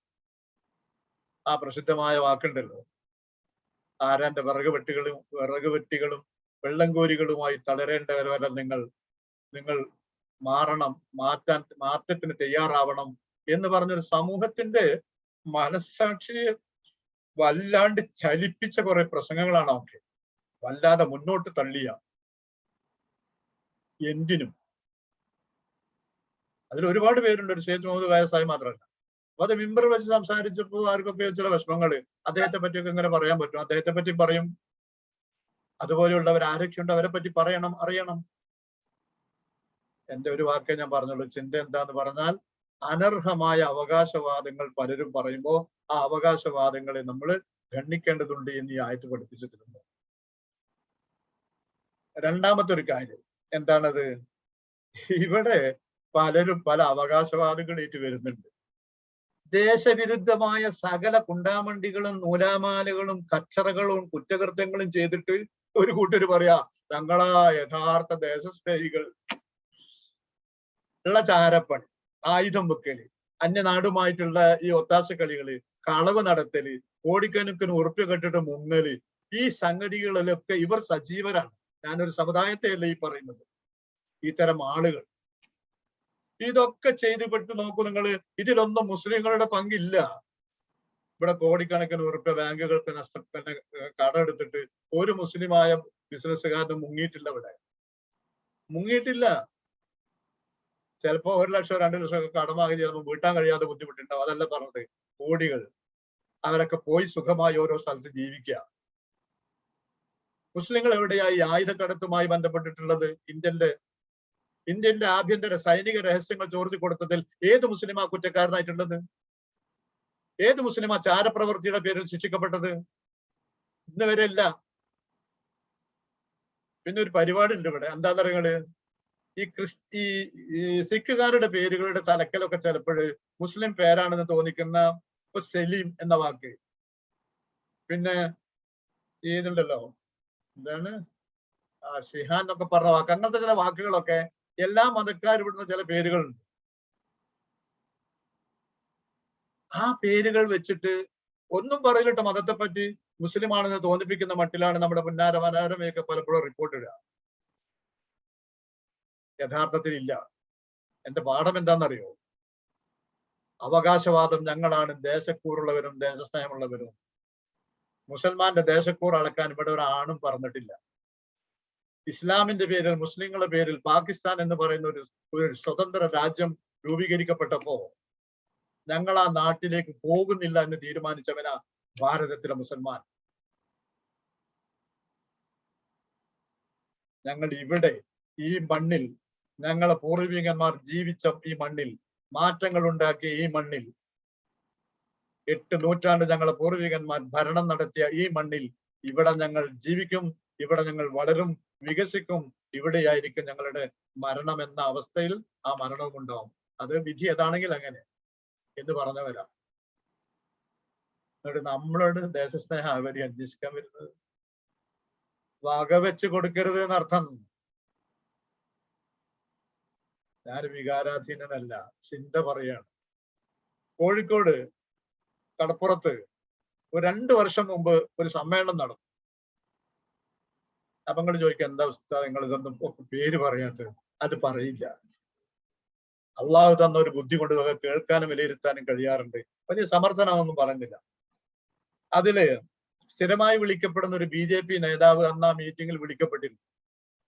എന്തോ ഒരു നേർച്ചക്കട മാതിരി. അയാൾ ആ തന്നി വർഗീയവാദിയാണ്. ജീവിച്ചിരിക്കുന്നുണ്ട് ഇപ്പോഴും. 2 കൊല്ലമായിട്ടുള്ളൂ, 2 അല്ലേ 3 കൊല്ലം. അയാളന്ന് സംസാരിക്കുമ്പോൾ പറഞ്ഞൊരു വർത്തമാനം കൊണ്ട് അഹംഭാവത്തിന്റെ, കേൾക്കണോ നിങ്ങൾക്കത്? അന്നെന്താന്ന് പറഞ്ഞാൽ അന്ന് എം എം അക്ബർ സാഹിബിനെയൊക്കെ ജയിലിലടച്ച ഒരു സാഹചര്യമാണ്, കേസ് വന്ന ഒരു സാഹചര്യമാണ്. അദ്ദേഹം പറഞ്ഞ വാക്കെന്താണെന്നറിയോ? മുസ്ലിങ്ങളെ, നിങ്ങളുടെ പ്രബോധന പ്രവർത്തനങ്ങളും മറ്റുമൊക്കെയായി നടന്നു പോയിക്കൊള്ളൂ, നിങ്ങൾക്കൊരു യാതൊരു ബുദ്ധിമുട്ടും ഉണ്ടാവുകയില്ല, ഞങ്ങളൊക്കെ ഉണ്ട് ഇവിടെ, ഞങ്ങൾ നിങ്ങൾക്ക് വേണ്ട സംരക്ഷണം നൽകുന്നു. ബാപ്പാന്റെ സംരക്ഷണം നമുക്ക് വേണ്ടത്. അങ്ങനെ അവൻ പ്രസംഗിച്ചു. ഓക്കെ, അത് അവന്റെ മിടുക്ക്. തൊട്ട പിന്നാലെ വന്ന ഒരു മുസ്ലിം സംഘടനയുടെ പ്രതിനിധിയുടെ സംസാരം കേൾക്കണോ? ലജ്ജ തോന്നിയ സംസാരം കേൾക്കണോ നിങ്ങൾക്ക്? അയാൾ പറഞ്ഞ വാക്കെന്താണെന്നറിയോ? ഈ സമ്മേളനത്തിലെ ഒരു മഹാഭാഗ്യം, തൊട്ട് മുമ്പ് പ്രസംഗിച്ച ആ പ്രാസംഗികൻ ഇവിടെ വന്നു എന്നതും അദ്ദേഹത്തിന്റെ പ്രസംഗത്തിന്റെ ഉള്ളടക്കവുമാണ്. തകർന്ന, ധീരത നഷ്ടപ്പെട്ട, ഈമാനിന്റെ പൗരുഷം നഷ്ടപ്പെട്ട ഒരു മനുഷ്യന്റെ വാക്കുകളാണ്. ഇയാള് പറയാണ്, പ്രസംഗത്തിൽ പറയാണ്, ഈ സമ്മേളനത്തിന്റെ വിജയം തന്നെ അയാൾ വന്നു എന്നതും, ഒരു പ്രധാനപ്പെട്ട ഒരു സമ്മേളനമാണ്, അയാൾ വന്നു, BJPന്റെ പ്രതിനിധി വന്നു എന്നുള്ളതും ഈ വാഗ്ദാനം നമുക്ക് നൽകിയില്ലേ എന്നതുമാണ്. എന്താണ് BJP എന്ന്, അതിന്റെ വാഗ്ദാനങ്ങൾക്ക് എത്ര നേരത്തേക്കാണ് ആയുസ്സുള്ളതെന്നൊന്നും അറിയാത്ത ഒരു മനുഷ്യൻ. ഇതെന്തേ റബ്ബ് തവക്കുലാക്കിയിട്ടൊന്നുമല്ലേ ഈ പരിപാടിയൊന്നും? ഈ അധമത്വത്തെയാണ് എതിർക്കേണ്ടത്. അതാണ് ഈ ആയത്ത്. എതിർക്കപ്പെടേണ്ടവ എതിർക്കപ്പെടുക തന്നെ വേണം. ചിലപ്പോൾ സ്ഥലത്ത് വെച്ച് തന്നെ, അല്ലെങ്കിൽ മറ്റേതെങ്കിലും സ്ഥലത്ത് വെച്ച് തന്നെ. അതാണ് ഇതിന്റെ ഒരു പാഠം. മൗനം പാലിക്കേണ്ടവരല്ല. രണ്ടാമത്തെ ഒരു വിഷയം എന്താണെന്നറിയോ? ഇപ്പൊ നമ്മൾ മൗനം പാലിക്കുന്ന ഒരു വിഷയം എന്താണെന്നറിയോ? ഈ ഇതര മതസ്ഥരുമായി വിവാഹബന്ധം നടക്കുന്നതിനെ പറ്റി എന്തോ നമ്മളെ മതപണ്ഡിതന്മാർ നമ്മളാരും പറയാൻ ഇഷ്ടപ്പെടുന്നില്ല. അത് പറഞ്ഞപ്പോ എങ്ങനെയാണ്? അത് ഇസ്ലാമികമായി കുറ്റകരമാണ്. ഇസ്ലാം അതിനെ പ്രോത്സാഹിപ്പിച്ചില്ല. അതിന് അതിൻ്റെതായ കാരണങ്ങളുമുണ്ട്. അത് വേണമെങ്കിൽ പറഞ്ഞു തരാം. ഇതാണ് എന്റെ കാഴ്ചപ്പാട്. ഈ കുടുംബാസൂത്രണം എന്നാണ് സർക്കാർ കൊണ്ടുവന്നൊരു സമയത്ത്, അത് ഞാനൊക്കെ ജനിക്കുന്നതിന് മുമ്പാന്ന് തോന്നുന്നു. അന്ന് നമുക്ക് 3 നമ്മുടെ മെമ്പറുകളൊക്കെ കാലിയായിരുന്നു. ഇതിനെപ്പറ്റി മിണ്ടിയേ ഇല്ല. അപ്പൊ ആളുകൾക്ക് തോന്നി ഇതിൽ വലിയ കുറ്റമൊന്നുമില്ല. അങ്ങനെ കുടുംബാസൂത്രത്തിന് പിന്നാലെ പോയി. ഈ ആവശ്യമുള്ള സമയത്ത് ഈ മൗനമുണ്ടല്ലോ, വലിയ അബദ്ധമല്ല അത്? തന്റെ അടുത്തോടെ മുസ്ലിം സംഘടനകൾ പറയണം, ഇതര മതവിഭാഗങ്ങൾ, ജൂത ക്രൈസ്തവരുടെ സ്ത്രീകളെ വിവാഹം കഴിക്കാൻ ഇസ്ലാം അനുവാദം നൽകിയിട്ടുണ്ട്. അത് തന്നെ പ്രത്യേക സാഹചര്യങ്ങളിൽ. ഇപ്പോഴ് തുറന്നു കൊടുക്കാൻ പറ്റില്ല. കാരണം ഈ മുസ്ലിം പെൺകുട്ടികൾക്ക് പിന്നെ ഭർത്താക്കന്മാരെ എവിടെ പോയിട്ടാ തേടുക? ഉമർ ഖത്താബ് റളിയല്ലാഹു അൻഹു പറഞ്ഞ പോലെ അത് അനുവാദമുണ്ട്, അതിനെ നമുക്ക് നിഷേധിക്കുന്നില്ല. അത് ഗവൺമെന്റുകൾക്ക് അല്ലെങ്കിൽ ഖലീഫമാർക്ക് നിയന്ത്രിക്കാൻ അവകാശമുള്ള വശമാണത്. എന്നാൽ മുശ്രിക്കായ ഒരു മനുഷ്യനെ വിവാഹം ചെയ്തുകൂടാ, മുശ്രിക്കായ ഒരു പെണ്ണിനെ മുശ്രിക്കത്തായ ഒരു പെണ്ണിനെ വിവാഹം കഴിച്ചുകൂടാ. ഇത് ഖുർആന്റെ ഖണ്ഡിതമായ നിയമമാണ്. ഇത് നിങ്ങൾ എന്ത് പേര് വിളിച്ചാലും തിരക്കടില്ല. അപ്പോ ഈ ഒരു അവസ്ഥ ഉണ്ടാവുക എന്നുള്ളതാണ് ഒന്ന്. മനസ്സിലായില്ലേ? നമ്മുടെ അപ്പോ ദേശവിരുദ്ധ പ്രവർത്തനങ്ങൾ നടത്തുന്ന ആളുകള് ദേശക്കൂറ് പറഞ്ഞു വരുമ്പോൾ അതിന്റെ കാര്യം അതിങ്ങനെയാണ് എന്നതിന്റെ ബോധമുണ്ട്. അവർ ഉദാഹരണം പറഞ്ഞാൽ ഈ പറയുന്ന അർഹതയില്ലാത്ത അവകാശവാദങ്ങളോട് പ്രതികരിക്കേണ്ടതുണ്ട്. ഇനി ഞാൻ നമ്മുടെ ഉമ്മത്തിന്റെ ഒരു കഥ പറയട്ടെ. ആയുസ് മുഴുവൻ പ്രവാചകൻ നബി സല്ലല്ലാഹു അലൈഹി വസല്ലമ പഠിപ്പിച്ചതിന്റെ എതിരേ ചെയ്യുള്ളൂ. പള്ളിയിൽ പോകാൻ പറഞ്ഞാൽ പള്ളിയിൽ പോകൂല, നിസ്കരിക്കാൻ പറഞ്ഞാൽ നിസ്കരിക്കൂല, നോമ്പൊൽക്കാൻ പറഞ്ഞാൽ നോമ്പൊൽക്കൂല, സക്കാത്ത് കൊടുക്കാൻ പറഞ്ഞാൽ കൊടുക്കൂല. ഇങ്ങനെ നബി സല്ലല്ലാഹു അലൈഹി വസല്ലമയുടെ ആ അധ്യാപനങ്ങൾക്കും ഖുർആനിനും സുന്നത്തിന്റെയും നിർദ്ദേശങ്ങൾക്കും വിപരീതമായുള്ള പ്രവർത്തനങ്ങൾ മുഴുവൻ ചെയ്ത് ജീവിക്കുന്ന ആളുകൾ പറയാണ്, ഞങ്ങളാണ് നബിനോട് ഏറ്റവും സ്നേഹമുള്ളവര്, ഞങ്ങൾക്കാണ് നബിനോട് ഏറ്റവും സ്നേഹമുള്ളവര്. അതിന് മുത്ത് ആരംഭ നബി എന്നൊക്കെ ഇടക്കിടക്ക് കൂട്ടും ചെയ്യും. ഖുർആൻ നേരത്തെ പറഞ്ഞ മാതിരി അല്ല കൂട്ടരെ, ഇത്ര വലിയ മുത്തുനബിനോട് സ്നേഹമുള്ളവരാണെങ്കിൽ നിങ്ങൾ എന്താണ് നബിന്റെ സുന്നത്തൊന്നും പിൻപറ്റാത്തത്? അല്ല, നിങ്ങൾ ഇത്ര മഹബത്തുള്ള ആൾക്കാരാണെങ്കിൽ നിങ്ങൾ എന്തിനാ ഈ ജാറത്തിന്റെ പിന്നാലെ പോണത്? ഏത് നബി ഞങ്ങളോട് ജാറത്ത് പോകാൻ പറഞ്ഞത്? അല്ല കൂട്ടരെ, നിങ്ങൾ ഇത്ര വലിയ മുത്തനബിയാണെങ്കിൽ നിങ്ങൾ എന്താ നിങ്ങളെ ഭാര്യമാരെയും പെണ്ണുങ്ങളെയും ഒന്നും പള്ളിയിലേക്ക് പറഞ്ഞയക്കാത്തത്? മുത്തനബിന്റെ ഭാര്യമാരൊക്കെ പള്ളിയിൽ പോയിരുന്നല്ലോ. അതാണ് ചോദ്യം. അർഹതയില്ലാത്തത് അവകാശപ്പെടുമ്പോ അതിന് കൊടുക്കേണ്ട മറുപടി. ഇനി അടുത്ത ആയത്തിലേക്ക് പോകണം. ആ വിഷയത്തെ പറ്റി എത്രയും പറയാനുള്ളൂ. അർഹതയില്ലാത്ത ഒരു വലിപ്പത്തരം ഇസ്രായേലിൽ പറഞ്ഞപ്പോ നല്ല മറുപടി കൊടുത്തു ഖുർആൻ. ഇനി നിങ്ങൾ ഇതിന്റെ ഒരു മറുവശം ആലോചിച്ചിട്ടുണ്ടോ? ആ അവകാശവാദം അവർ പറയുകയും ഖുർആൻ അതിന് മറുപടി കൊടുക്കാതിരിക്കുകയും ചെയ്താൽ എന്താണ്ടാവുക? ശരിയാവില്ലേ? ഓല് പറഞ്ഞ മാതിരി ഓൽക്കും ഈമാൻ ഉണ്ടല്ലേ, ഓലെ പറ്റി എങ്ങനെ നമ്മൾ ഈമാൻ ഇല്ല എന്ന് പറയാ? ഓല് ഈമാനുള്ളവർ തന്നെയാണ് എന്നിങ്ങനെ ചിന്തിക്കുന്ന ഒരു അവസ്ഥ വരും. അടിച്ച് കസർത്തി അവിടെ നിർത്തി പോടാ എന്ന് പറയുന്ന രീതിയിൽ. അപ്പോ സാധാരണക്കാരെ മനസ്സിൽ എന്താ വരിക? ഓല് ഈമാനൊന്നുള്ളവരൊന്നുമല്ല, വെറുതെ പറയാണ് അവര് എന്ന ബോധം വരും. മൗനം കൊണ്ടുണ്ടാകുന്ന ദൂഷം ഈ തെറ്റിദ്ധാരണയാണ്. അതാണ് ഈ പറഞ്ഞു വെച്ചത്. 94-ാമത്തെ ആയത്ത്, 95-ാമത്തെ ആയത്ത്, 96-ാമത്തെ ആയത്ത്. അതുമില്ല. إن كانت لكم الدار الآخرة عند الله خالصة من دون الناس فتمنوا الموت إن كنتم صادقين ولا يتمنوه أبدا بما قدمت أيديهم والله عليم بالظالمين ولتجدنهم أحرص الناس على حياة ومن الذين أشركوا يود أحدهم لو يعمر 1000 سنة وما هو بمزحزحه من العذاب يعمر والله بصير بما يعملون. എന്താ കാര്യം എന്നറിയോ? അവരോട് തുടക്കത്തിൽ എന്തു പറഞ്ഞു? നിങ്ങൾ നേരത്തെ പറഞ്ഞിരുന്ന ഒരു പ്രവാചകനും ഖുർആനും കിതാബും ഇല്ല, അത് വന്നല്ലോ, അത് വിശ്വസിക്കുന്നു എന്ന് പറഞ്ഞപ്പോ അവര് പറഞ്ഞു ഞങ്ങൾക്ക് അതിന്റെ ആവശ്യമില്ല, ഞങ്ങളും ഈമാനുള്ളവരാണ്, ഞങ്ങൾക്ക് എന്ത് ഈമാനാണ് ഉള്ളത് എന്ന് മറുപടി കൊടുത്തു. അടുത്ത അവർക്ക് നേരെയുള്ള സംസാരമാണ്. എന്താ സംസാരം? ഒരു ഖുർആൻ പഠിപ്പിക്കുന്ന ഒരു പാഠമുണ്ട് ആലു ഇമ്രാനിലെ 61-ാം ആയത്ത്. എന്താണതെന്നറിയോ? ഒരു സമൂഹവുമായി ആശയപരമായി വിശ്വാസ വിഷയങ്ങളെ പറ്റി ആശയവിനിമയം നടത്തി. ചിലപ്പോഴൊക്കെ വാഗ്വാദങ്ങൾ നടത്തേണ്ടി വന്നു. അതിനുശേഷം അവർ വിശ്വാസത്തിലേക്ക് വരാതെ കടുംപിടുത്തം പിടിക്കുകയാണെങ്കിൽ ഈ വിഷയത്തിന്റെ പരിഹാരമായി ഖുർആൻ നിർദ്ദേശിച്ചത് മുബാഹലയാണ്. മുബാഹല എന്ന വാക്കിന് എന്തേ അർത്ഥമുള്ളൂ എന്നറിയോ? ആത്മാർത്ഥമായി കിണഞ്ഞ് പ്രാർത്ഥിക്കുക എന്നാണ്. എന്താണ് അതിന്റെ രീതി?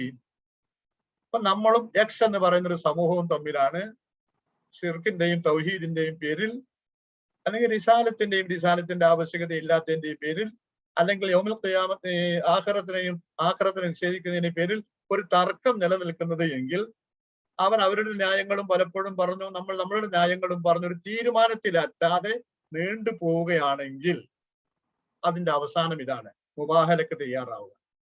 മുബാഹലക്ക് തയ്യാറാവുമ്പോൾ എന്ത് വേണം? മുസ്ലിങ്ങൾ അവരുടെ നേതാവിനോടൊപ്പം സകലമാന കുഞ്ഞുകുട്ടി പരാധീനകളും അഥവാ പെണ്ണുങ്ങളും കുട്ടികളും എല്ലാവരും മുസ്ലിം സമൂഹത്തിലെ ആ പ്രദേശത്തെ മുസ്ലിം സമൂഹത്തിലെ എല്ലാ സ്ത്രീ പുരുഷന്മാരും കുട്ടികളും എല്ലാവരും കൂടി ഒരു മൈതാനത്ത് ഒരുമിച്ച് കൂടുക. അതേ വിധത്തിൽ ആരാണോ എതിർത്ത് നിൽക്കുന്നത് ആ എതിർത്ത് നിൽക്കുന്നവരിൽ പെട്ടവരും അവരുടെ നേതാവോ അവരുടെ നേതാവിന്റെ കീഴില് അവരുടെ വീടുകളിലെ സ്ത്രീകളും കുട്ടികളും പുരുഷന്മാരും എല്ലാവരും കൂടി ഒരിടത്ത് ഒരുമിച്ച് കൂടുക. ഇപ്പൊ രണ്ടു കൂട്ടരും ഒരു മൈതാനത്ത് ഒരിടത്തുണ്ട്. എന്നിട്ട് ഇവർ രണ്ടു കൂട്ടരും കൂടി ഏകനായ ദൈവത്തോട് പ്രാർത്ഥിക്കാം. ഇവിടെ ശരി ഏതാണ്, തെറ്റേതാണ്, സന്മാർഗം എന്താണ്, ദുർമാർഗം എന്താണ് എന്ന വിഷയത്തെ പറ്റിയുള്ള അന്തിമ തീർപ്പ് പറയുന്നതിൽ ഞങ്ങൾ പരാജയപ്പെട്ടിരിക്കുന്നു നാഥ. അതുകൊണ്ട് ഈ കൂട്ടരിൽ ശരിയുടെ മാർഗമുട്ടിലുള്ളവരെ നീ ബാക്കിയാക്കുകയും അല്ലാത്തവരെ നീ നശിപ്പിച്ചു കളയുകയും ചെയ്യണമേ എന്ന് പ്രാർത്ഥിക്കുക. അങ്ങനെ പ്രാർത്ഥിച്ചാൽ എത്ര സമയം പറഞ്ഞില്ല, ആ അതിന് ശേഷമുണ്ടാകുന്ന ഫലം എന്താന്ന് പറഞ്ഞാൽ തെറ്റിന്റെ വശത്തിലുള്ള ആളുകൾക്ക് അള്ളാഹുവിന്റെ ശിക്ഷ വരികയും അവർ പിന്നെ ജീവിച്ചിരിക്കുകയും ചെയ്യില്ല, അവർക്ക് ജീവൻ ഉണ്ടാവില്ല, അവർ നശിച്ചൊടുങ്ങുകയും ചെയ്യുമെന്നതാണ്. അത് വിധിയുണ്ടെങ്കിൽ സൂറത്ത് ആൽ-ഇംറാനിലെ 61-ാമത്തെ ആയത്തിന്റെ വിശദീകരണത്തിൽ പറയാം. ഇതിനാണ് മുബാഹല എന്ന് പറയുന്നത്. കേരളത്തിൽ ഒരു മുബാഹല നടന്നിട്ടുണ്ട് ഖാദിയാനികളുമായി, പിന്നെ കൊടിയത്തൂര് വെച്ചിട്ട് അല്ല, ഏതാനും വർഷങ്ങളായിട്ട്. അപ്പൊ ഇതിന് മുബാഹല എന്ന് പറയും. ഈ ആയത്തുകൾ സൂറത്ത് ആൽ-ഇംറാനിലെ ആയത്ത് ക്രിസ്ത്യാനികളുമായി മുബാഹല നടത്താനുള്ളതാണ്. പക്ഷെ അവർ തയ്യാറായില്ല, അവർ ഒഴിഞ്ഞുപോയി. അവർക്കറിയാം അതിന്റെ വകുപ്പ് എന്താണ്. ഈ ആയത്തുകൾ ജൂതന്മാരെ മുബാഹലക്ക് ക്ഷണിക്കുകയാണ്, വെല്ലുവിളിക്കുകയാണ്. കുൽ, നീ പറയുക, ഇൻകാനത്തിലേക്കും നിങ്ങൾക്കുള്ളതാണെങ്കിൽ അദ്ദാറുൽ ആഖിറ, പരലോകമാകുന്ന ഭവനം അഥവാ സ്വർഗം നിങ്ങൾക്ക് മാത്രമുള്ള ഇൻദല്ലാഹി, അള്ളാഹുവിന്റെ പക്കൽ, ഖാലിസത്തൻ, നിങ്ങൾക്ക് മാത്രമുള്ളതാണെങ്കിൽ, മിൻ ദൂനിന്നാസ്, മറ്റു ജനങ്ങളെ ഒന്നും കൂടാതെ, ലോകത്തെ മറ്റു മനുഷ്യ വിഭാഗങ്ങൾക്കൊന്നും ലഭിക്കാതെ പരലോക സ്വർഗം നിങ്ങൾക്ക് ജൂതന് മാത്രം അവകാശപ്പെട്ടാണെങ്കിൽ ഫതമന്നൗൽ മൗത, നിങ്ങൾ മരണത്തെ കൊതിക്കുക. മരണത്തെ കൊതിക്കുക എന്ന് പറഞ്ഞാൽ അതിന്റെ അർത്ഥം നിങ്ങൾ മുബാഹലക്ക് തയ്യാറാവുക. ഇൻ കുന്തും സ്വാദിഖീൻ, നിങ്ങൾ പറയുന്നത് നേരാണെങ്കിൽ. കുറെ ആയല്ലോ നബി സല്ലല്ലാഹു അലൈഹി വസല്ലം അവരോട് ഇങ്ങനെ ആശയവിനിമയം നടത്തുകയും വാഗ്വാദം നടത്തുകയും ചെയ്തത്. അവർ അവകാശവാദങ്ങൾ ഖണ്ഡിച്ചൊക്കെ പോകുന്നത്. ഇനി എന്താ ചെയ്യാനുള്ളത്? ഇനി നമുക്കിടയിൽ ഒരു കാര്യമേ ബാക്കിയുള്ളൂ. നിങ്ങൾ വരൂ ജൂതന്മാരെ, നമുക്കൊരു മുബാഹല നടത്തി പിരിയാം. ഹക്കിന്റെ ആളുകളെ അള്ളാഹു ബാക്കിയാക്കുകയും ബാത്തിലിന്റെ ആളുകളെ അള്ളാഹു നശിപ്പിക്കുകയും ചെയ്യട്ടെ. ഈ നിയമം ഇപ്പോഴും നിലനിൽക്കുന്നുണ്ടോ? നിലനിൽക്കുന്നുണ്ട്. വെറുതെ പോയിട്ടാണ് മുബാഹല പറയലല്ല, ആശയവിനിമയം അങ്ങോട്ടും ഇങ്ങോട്ടും ഒക്കെ നടന്നു കഴിഞ്ഞതിന് ശേഷമുള്ള അവസാനത്തെ ഒരു സ്റ്റെപ്പാണ്. എന്നിട്ട് ഖുർആൻ തന്നെ അതിന് മറുപടി പറഞ്ഞു, വലയ്യതമന്നഹു, അവർ കൊതിക്കുകയില്ല മരണത്തെ അബദൻ, ഒരു കാലത്തും. എന്തുകൊണ്ട്? ബിമാ ഖദ്ദമത്ത് ഐദീഹിം, അവരെ പ്രവർത്തനങ്ങൾ ചീത്തയായതിനാൽ, അവരെ കൈകൾ കൊണ്ട് അവർ പ്രവർത്തിച്ചതിന്റെ കാരണത്താൽ. ഒരു മുബാഹലക്കൊക്കെ തയ്യാറായി ഞാൻ മരിച്ചോട്ടെ എന്ന് പറയണമെങ്കിൽ അതിനൊരു ജീവിത വിശുദ്ധി വേണ്ടേ? ആ ജീവിത വിശുദ്ധി ഉള്ളവരല്ല ഇവര്, അങ്ങനെ മര്യാദക്ക് ജീവിക്കുന്നവരുമല്ല. അതുകൊണ്ട് ഒരിക്കലും, പിന്നെ മാത്രമല്ല ഇവർക്ക് അറിയാമല്ലോ നബി സല്ലല്ലാഹു അലൈഹി വസല്ലമ യഥാർത്ഥത്തിൽ വന്ന പ്രവാചകനാണ്. അത് ഉള്ളിൽ വെച്ചുകൊണ്ട് അവർ മുബാഹലക്ക് വരുമോ? വെല്ലുവിളിച്ചു, ഖുർആൻ പറഞ്ഞ അവര് വരില്ല.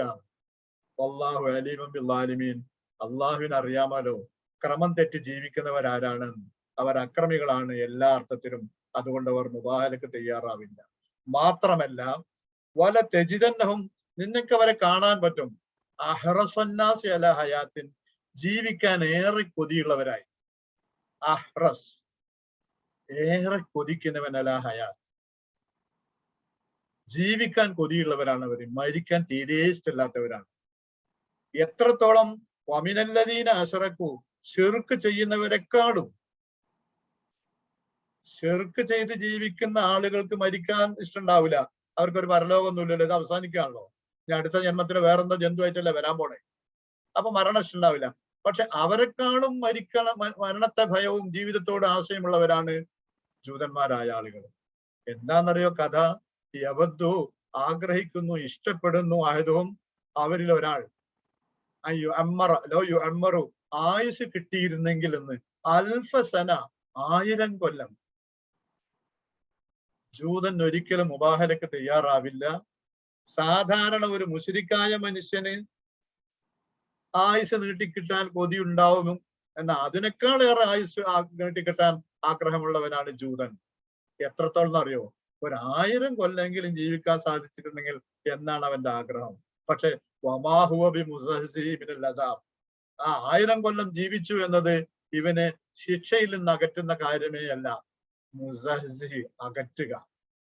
1000 കൊല്ലം ജീവിച്ചിരുന്നത് കൊണ്ട് ഇവന്റെ തെറ്റും കുറ്റങ്ങളും ഇല്ലാതാവോ? ഇല്ല. അയ്യോ അമ്മറ, അവൻ ഇത്രയും കാലം ആയുസ് നൽകി എന്നത്, 1000 കൊല്ലം ആയുസ് കിട്ടി എന്നത് ശിക്ഷയിൽ നിന്ന് അവനെ അകറ്റുകയില്ല. അല്ലാഹു ബസീറും ബിമാ യഅമലൂൻ. അള്ളാഹു അവർ പ്രവർത്തിക്കുന്നതിനെ പറ്റി നന്നായി കാണുന്നവനാണ്.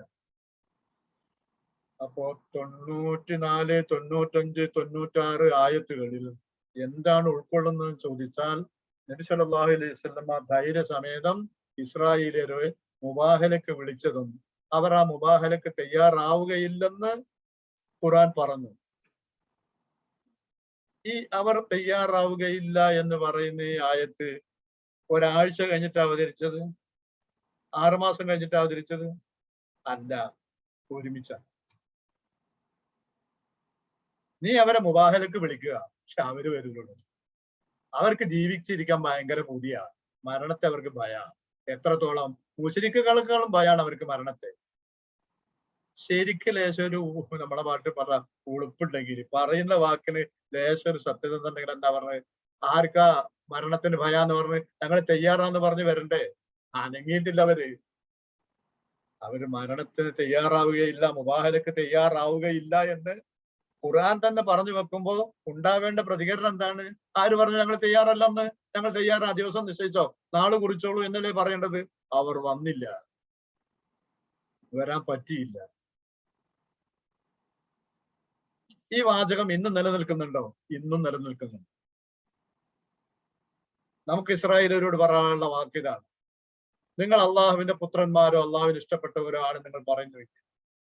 ഫലസ്തീനിലെയോ ലോകത്തിന്റെ മറ്റു ഭാഗങ്ങളിലെയോ മനുഷ്യരൊക്കെയും, മുസ്ലിങ്ങളും മറ്റു മനുഷ്യരുമൊക്കെ ദൈവത്തിന് വെറുക്കപ്പെട്ടവരോ സ്വർഗാവകാശികളാവാത്തവരുമാണ് എന്ന് നിങ്ങൾ വാദിക്കുന്നുവെങ്കിൽ നിങ്ങൾ വാ, നമുക്കൊരു മുബാഹല നടത്തി പിരിയാം. ഇതേ മുബാഹലയുടെ ആഹ്വാനം ക്രിസ്ത്യാനികൾക്ക് നേരെയുണ്ട് ഖുർആനിൽ. നജറാനിൽ നിന്ന് ആ ക്രിസ്ത്യാനികൾ വന്നപ്പോഴാണ് അള്ളാഹു ആ ആയത്ത് അവതരിപ്പിച്ചത്. എന്നിട്ട് അവരോട് പറഞ്ഞു നബി സല്ലല്ലാഹു അലൈഹി വസല്ലമ, തങ്ങളിങ്ങനെ നബിയാണ്, ഇതൊക്കെ പറഞ്ഞു, കാര്യങ്ങളൊക്കെ പറഞ്ഞു. അതിൽ പുരോഹിതന്മാരുണ്ടായിരുന്നു അവരുടെ കൂട്ടത്തില്, അച്ഛന്മാര്. അപ്പൊ നബി സല്ലല്ലാഹു അലൈഹി വസല്ലം പറഞ്ഞു, നമ്മളൊരു മുബാഹല നടത്തുക. ഞങ്ങൾ പോയിട്ട് നജറാനിൽ പോയിട്ട് ആലോചിച്ചിട്ട് വിവരം അറിയിക്കാന്ന് പറഞ്ഞ് പോയതാണ് അവര്. ഇതുവരെ ആലോചന കഴിഞ്ഞില്ല. ഈ ലവ് ജിഹാദും മറ്റതൊക്കെ പറഞ്ഞു നടക്കുന്ന ആളുകളോട് പറയാനുള്ള വാക്കെന്താണെന്നറിയോ? നിങ്ങൾ ഈ പറയുന്ന ഈസാ നബി അലൈഹി ഇസ്ലാമിനെ പറ്റി നിങ്ങൾ പ്രചരിപ്പിക്കുന്ന ഈ കളവുകളൊക്കെ സത്യമാണെന്ന് നിങ്ങൾക്ക് ഉറപ്പുണ്ടെങ്കിൽ, നിങ്ങൾക്കൊന്ന് കൊണ്ടു നടക്കുന്ന വേദം എന്ന് പറയുന്ന ബൈബിൾ അത് ദൈവികമായ ഗ്രന്ഥമാണെന്ന് നിങ്ങൾക്ക് ഉറപ്പുണ്ടെങ്കിൽ, ഈ ത്രിയേകത്വവും അത് ഉൾക്കൊള്ളുന്ന അബദ്ധ വിശ്വാസങ്ങളും ശരിയാണെന്ന് ഉറപ്പുണ്ടെങ്കിൽ ഒരു മുബാഹലക്ക് ഞങ്ങൾ തയ്യാറാണ്. അവിടെ ഒരു പ്രശ്നമുണ്ട്. എന്താണെന്നറിയോ? മുബാഹലക്ക് പോകുന്ന മുസ്ലിം സമൂഹത്തിന് ആ നടത്തുന്ന മുബാഹലയുടെ കണ്ടന്റ് എന്താണ്, വിഷയം എന്താണ് എന്നതിനെ പറ്റി ഒരു ബോധം ഉണ്ടാവണം. ഈസാ നബി അലൈഹി ഇസ്ലാമിനെ പറ്റി എന്തൊക്കെയാണ് ഖുർആൻ പറഞ്ഞു തന്നത്, എന്തൊക്കെയാണ് ഒരു മുസ്ലിമായ മനുഷ്യൻ അംഗീകരിക്കേണ്ടത് എന്ന ബോധം ഉണ്ടാവണം. അത് നമ്മിലുണ്ടാവണം. അല്ലെങ്കിൽ ഉണ്ടായതിനു ശേഷം മതി മുബാഹല. പക്ഷെ അവരോടും ഈ മുബാഹലയുടെ ആഹ്വാനം നിലനിൽക്കുന്നുണ്ട് എന്ന് പറഞ്ഞതാണ്. ആരോ മുമ്പ് ചോദിച്ചു, ഈ മുബാഹലയുടെ ഈ ചേന്നമംഗലൂർ മുബാഹല നടന്നപ്പോ ഇതിന്റെ ഉദാഹരണങ്ങൾ എവിടെയൊക്കെ മുമ്പ് നടന്നിട്ടുണ്ടോ? നടന്നതായി ചരിത്രത്തിൽ വായിക്കാൻ കഴിഞ്ഞിട്ടില്ല. മുബാഹല നടത്താനുള്ള ആഹ്വാനങ്ങൾ പല പൂർവികരായ ഇമാമുകളും പണ്ഡിതന്മാരും നടത്തിയതായി വായിക്കാൻ കഴിഞ്ഞിട്ടുണ്ട്. പക്ഷെ അവർ സ്വീകരിക്കാൻ കൂട്ടാക്കിയിട്ടില്ല പല വിഭാഗങ്ങൾ. അപ്പൊ ഇതാണ് പിന്നെ അവരോട് അവസാനമായി പറഞ്ഞു വെച്ച വാക്കുകൾ. ഈ മുബാഹലക്ക് തയ്യാറാവുക, നിങ്ങളുടെ ഭാഗം ശരിയാണെങ്കിൽ എന്ന വെല്ലുവിളി അവരോട് നടത്തിയിരുന്നു.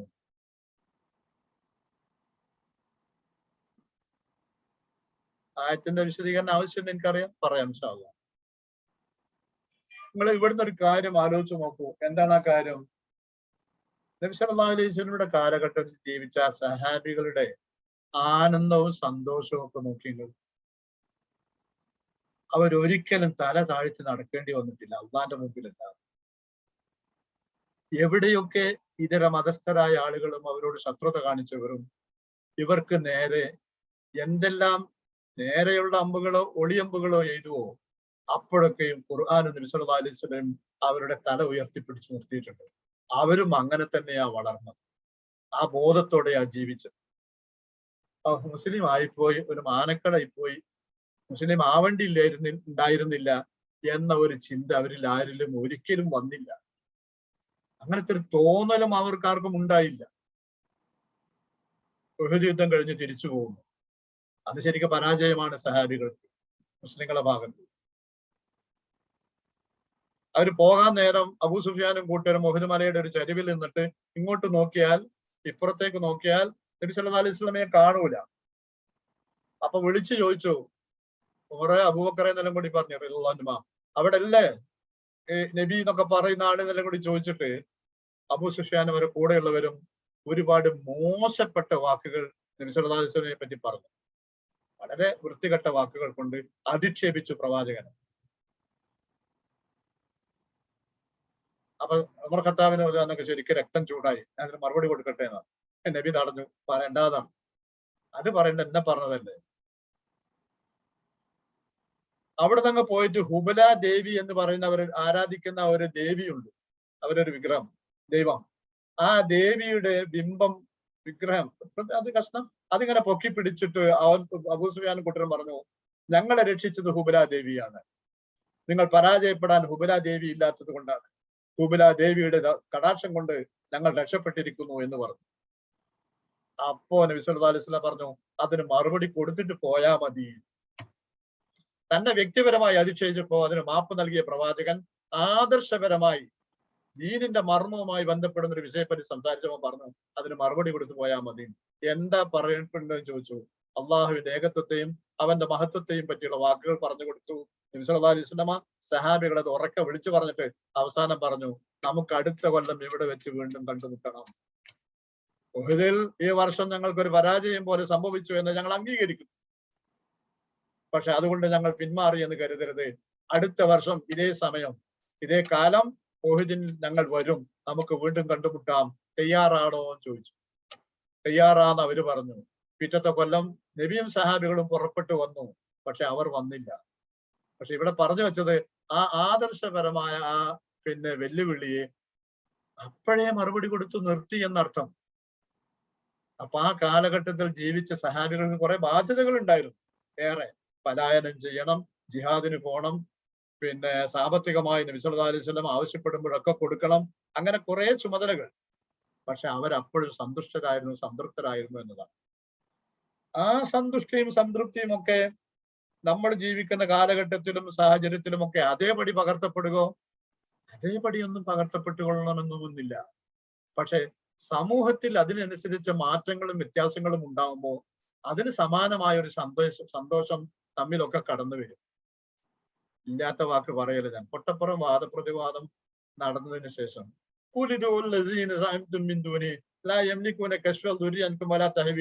എന്ന സൂറത്തുൽ ഇസ്രായേലിലെ ആയത്തൊക്കെ ഉണ്ടല്ലോ, മഹാനായ എ.പി. അബ്ദുൽ ഖാദർ മൗലവി അത് ഓതിയ ഒരു ടോണൊക്കെ ഉണ്ട്, ഒരു പ്രത്യേക രസത്തിൽ. നിങ്ങൾ അള്ളാഹുവിന് പുറമെ ആരൊക്കെ ഉണ്ടെങ്കിൽ വിളിക്കണ, ഒന്നിനും അവരെ കൊണ്ട് കഴിയില്ലട എന്നൊക്കെ പറയുന്ന ആയ. അങ്ങനെ പട്ടപ്പുറം വാദപ്രതിവാദമൊക്കെ കഴിഞ്ഞതിന് ശേഷമുള്ള ദിവസങ്ങളിൽ ഞങ്ങളുടെ നാട്ടിലെ മീൻ മാർക്കറ്റിൽ പോയി നോക്കുമ്പോ മീൻ വിൽക്കുന്ന പയ്യന്മാരുണ്ട്, ഈ തൗഹീദ് തലക്ക് ശരിക്കും പിടിച്ച പയ്യന്മാര്. അവര് മീൻ കച്ചവടം നടത്തല. എന്താ അറിയോ? ഈ ആയത്തെ കോരിറ്റ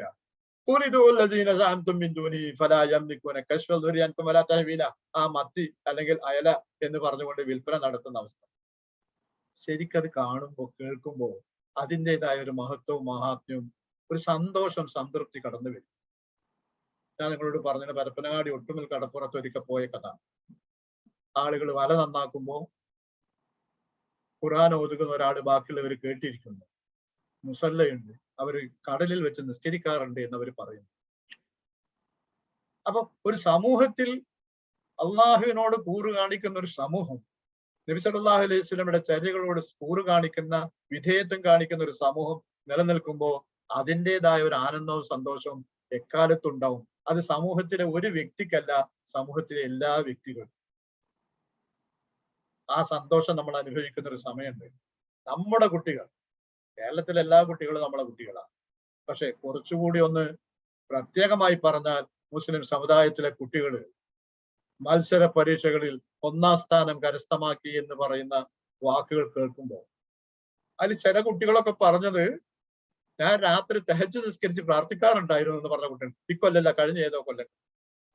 ഞാൻ സുന്നത്ത് നോമ്പ് നോൽക്കാറുണ്ടായിരുന്നു സ്ഥിരമായി എന്നൊക്കെ പറഞ്ഞ കുട്ടികളുണ്ട്. അതൊന്നും അവർ പത്രക്കാർക്ക് വേണ്ടി ചെയ്തതല്ല, അവർ ആത്മാർത്ഥമായി ചെയ്തതാ. എന്തുവെച്ചാൽ ജീവിതത്തിൽ ആ നിഷ്ഠ പാലിക്കുകയും വിജയിക്കുകയും ചെയ്യുകയും അതേസമയം അതിൽ അഭിമാന പുരസ്സരം പറയുകയും ചെയ്യുന്ന ആ ഒരു അവസ്ഥ ഉണ്ടല്ലോ, അത് വല്ലാത്തൊരു ഭാഗ്യം തന്നെയാണ്. എന്താ ആയത്തിന്റെ അവസാനത്തിൽ പറയാനുള്ളത്? ഈ ആയത്തുകളാണ് ആ സഹാബികളുടെ മനസ്സിനെ ഉയർത്തി നിർത്തുകയും ഇതുപോലുള്ള ഖുർആനിലെ ആയത്തുകളാണ് അവരുടെ മനോനില താഴാത്ത വിധത്തിൽ പിടിച്ചു നിർത്തുകയും പിന്നെ അവർ ആ വിധത്തിൽ പിന്നെ ജീവിക്കാൻ അവർക്ക് ഭാഗ്യമുണ്ടാവുകയും ആ ജാതി ഭാഗ്യവാന്മാരായി ജീവിക്കാൻ അവർക്ക് ഭാഗ്യമുണ്ടായിരുന്നു. അല്ലെങ്കിൽ നിങ്ങൾക്ക് തോന്നുന്നുണ്ടോ സീസറിന്റെ കൊട്ടാരങ്ങളിലേക്ക്, ഖുസ്രു രാജാവിന്റെ കൊട്ടാരങ്ങളിലേക്ക്, ഈജിപ്ഷ്യൻ രാജാവിന്റെ കൊട്ടാരത്തിലേക്ക്, ബഹ്റൈൻ രാജാവിന്റെ കൊട്ടാരത്തിലേക്ക് തനിച്ച് ഒരു ചുരുളും ഒരു എഴുത്തിന്റെ ചുരുളും കൈപ്പിടിച്ചുകൊണ്ട് ഒരു സഹാബി കടന്നു ചെല്ലുമ്പോ ഈ നബിയുടെ കത്തുമായി പോയത് സീസറിന്റെ ഇതിലേക്കല്ല, പിന്നെ ബീസന്റൈൻ ചക്രവർത്തിയുടെ കൊട്ടാരത്തിലേക്കാണ്. സീസറിന്റെ ആശ്രിതനായ അല്ലെങ്കിൽ സീസറിന്റെ പാതി രാജ്യം ഭരിക്കുന്ന, കിഴക്കൻ രാജ്യം ഭരിക്കുന്ന പാതി സീസറിന്റെ പാതി ഭരിക്കുന്ന ആള് റോമ ചക്രവർത്തി. ഒറ്റക്കാവര് പോകുന്നത്. ഞാനെങ്ങനെ പോകാന്നൊരു പേടിയുമില്ല. തനിച്ചു പോയി. ചുരുള് കൊടുത്തപ്പോ ആ ചുരുള് പറഞ്ഞപ്പോ കത്തുണ്ട് എഴുത്തുണ്ടെന്ന് പറഞ്ഞപ്പോ കാവൽക്കാർ പറഞ്ഞു ആ എഴുത്തുകൾ തന്നേക്കൂ, ഞങ്ങൾ ചക്രവർത്തിക്ക് എത്തിക്കാം. എന്റെ നബിയുടെ നിർദ്ദേശം ഈ കത്ത് ചക്രവർത്തിയുടെ കയ്യിൽ കൊടുക്കാനാണ്. അത് കൊടുത്തിട്ടേ ഞാൻ പോകുന്നു. എന്നിട്ട് കൊടുത്തിട്ട് ആ കത്ത് അയാൾ വായിപ്പിക്കുകയാണ്. അസ്ലിം തസ്ലാം, നീ ഇസ്ലാമിലേക്ക് വരിക, നിനക്ക് രക്ഷയുണ്ട്. നീ രക്ഷപ്പെട്ടാൽ നീ ഇസ്ലാമായതിന്റെയും നിന്റെ പ്രജകൾ ഇസ്ലാമായതിന്റെയും കൂലി നിനക്ക് കിട്ടും. ഇല്ലെങ്കിൽ അതിന്റെ മുഴുവൻ ശിക്ഷ നിനക്കായിരിക്കും എന്നതാ വാചകം, കത്തിലെ വാചകം. എന്നിട്ട് പറഞ്ഞു നമുക്ക് രണ്ടു കൂട്ടർക്കും യോജിക്കാവുന്ന ഒരു മുദ്രാവാക്യമുണ്ട്. അള്ളാനെ മാത്രം ആരാധിക്കുക എന്ന തത്വമല്ലേ യേശു പഠിപ്പിച്ചത്? ആ തത്വത്തിലേക്ക് വരാൻ തയ്യാറാവുക, ഞാൻ അത് പറയാൻ വേണ്ടി വന്നവനാണ് എന്നാണ് അതിന്റെ ധ്വനി. ആ പോയ സഹാബികളെ പറ്റി ഒന്ന് സങ്കല്പിക്കുക നിങ്ങള്. എത്ര ദൂരം യാത്ര ചെയ്യണമെന്നറിയോ? മദീനയിൽ നിന്ന് തനിച്ച്.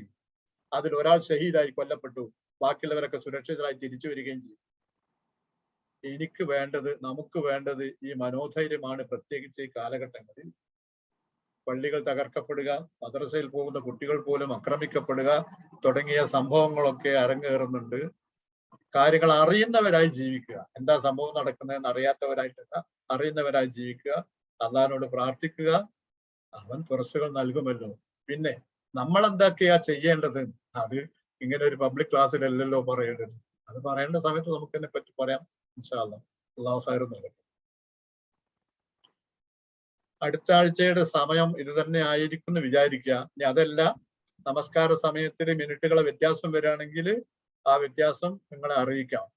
എനിക്ക് ഈ സമയത്തിന് യാതൊരു ബുദ്ധിമുട്ടുമില്ല. നിങ്ങൾക്ക് വരുന്നതിന് പ്രയാസം ഉണ്ടെങ്കിൽ മാത്രമേ ഉള്ളൂ.